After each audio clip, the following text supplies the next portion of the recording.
With अनार सिंह में आपका बहुत बहुत स्वागत है। आज मैं आपको समांतर सीरीज यानी अर्थमेटिक प्रोग्रेशन के बारे में बताऊंगा और सबसे पहले इसमें बनने वाले कॉन्सेप्ट की भी बात करेंगे। सबसे पहले समझते हैं कि समांतर सीरीज होती क्या है।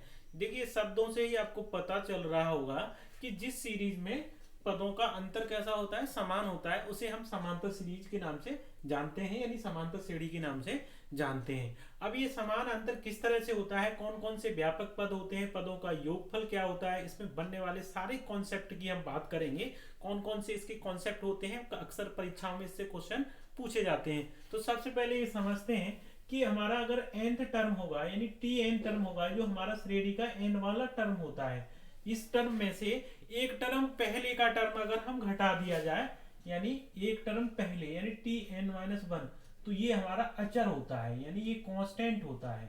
ये कैसा होता है बच्चों? कांस्टेंट होता है। इस कांस्टेंट को हम कॉमन डिफरेंस के नाम से भी जानते हैं, जिसे हम सार्वंतर का नाम देते हैं, जिसे हम सार्वंतर कहते हैं। और रिप्रेजेंट करने की अगर बात की जाए तो इसे हम डी से भी रिप्रेजेंट कर सकते हैं। ये सार्वंतर होता है और इसे रिप्रेजेंट किससे करते हैं? डी से।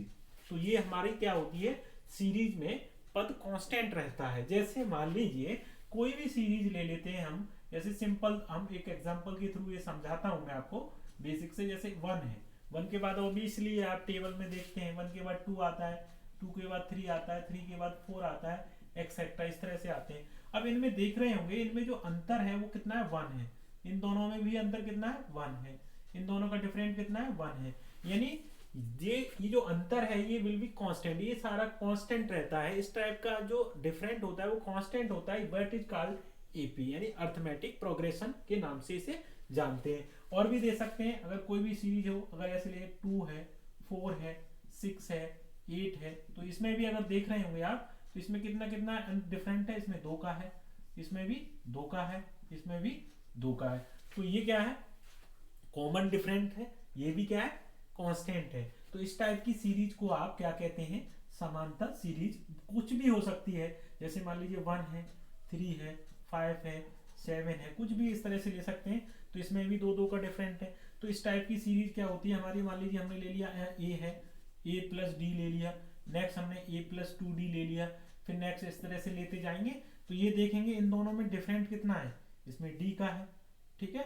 इन दोनों में से अगर सब्ट्रैक्ट करेंगे, a प्लस 2d में से a प्लस डी घटाएंगे तो कितना रह जाएगा? d। तो ये भी क्या हमारा कॉमन डिफरेंट है। इसी तरह से अगर आते चले जाएंगे तो a plus n-1 into D, ये लास्ट में हमारा टर्म बनेगा।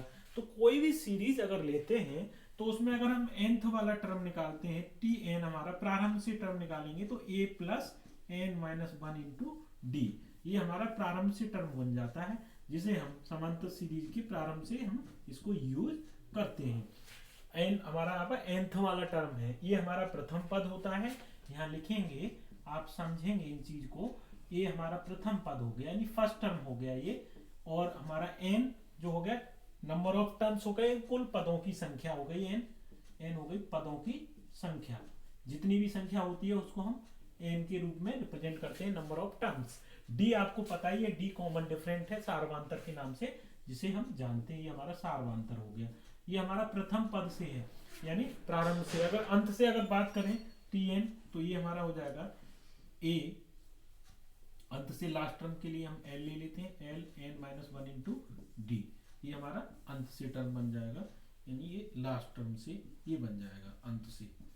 ये हमारा प्रारंभ से है, ठीक है। ये अंत से टर्म हो जाएगा, एल हमारा लास्ट टर्म है। कैसे? जैसे मान लीजिए पीछे की तरफ जाएंगे, ये ए है, तो इसके पीछे जाएंगे तो ए माइनस क्या हो जाएगा?